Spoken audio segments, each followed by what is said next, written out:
Le 5 décembre dernier, Pascal Ferbeuf décidait pour le Téléthon de courir 24 heures non-stop autour de l'hôpital de Troyes. Un défi parmi tant d'autres car Pascal est un vrai fondu de course à pied et cela fait plus de 17 ans que cela dure. J'ai commencé tout petit, j'ai commencé par effectuer les premiers bouchons de champagne. Ensuite, ça a été les semi-marathons de Troyes. Avant de m'aventurer dans mes premiers marathons, entre autres le marathon de Paris, le marathon de Reims, le marathon de Fréjus, le marathon du Mont-Saint-Michel. Donc c'est des grosses distances de 42 km. Et puis ensuite, je me suis dirigé vers les raids, où là, en 2005, une année de préparation pour préparer le marathon des Sables. Dans quelques jours, le coureur au bois se rendra au Chili pour disputer l'étoile d'Atacama, une course disputée dans le désert du même nom, le plus aride du monde.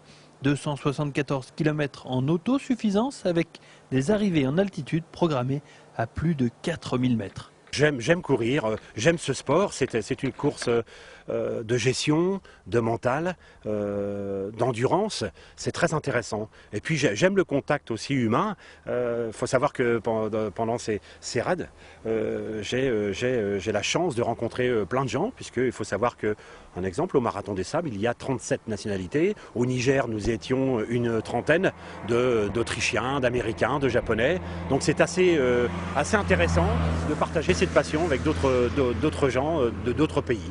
Loin d'être rassasié, Pascal Ferbeuf s'est déjà fixé plusieurs paris en 2010, disputé la 25e édition du Marathon des Sables et enchaîné avec la muraille de Chine ou bien le Népal.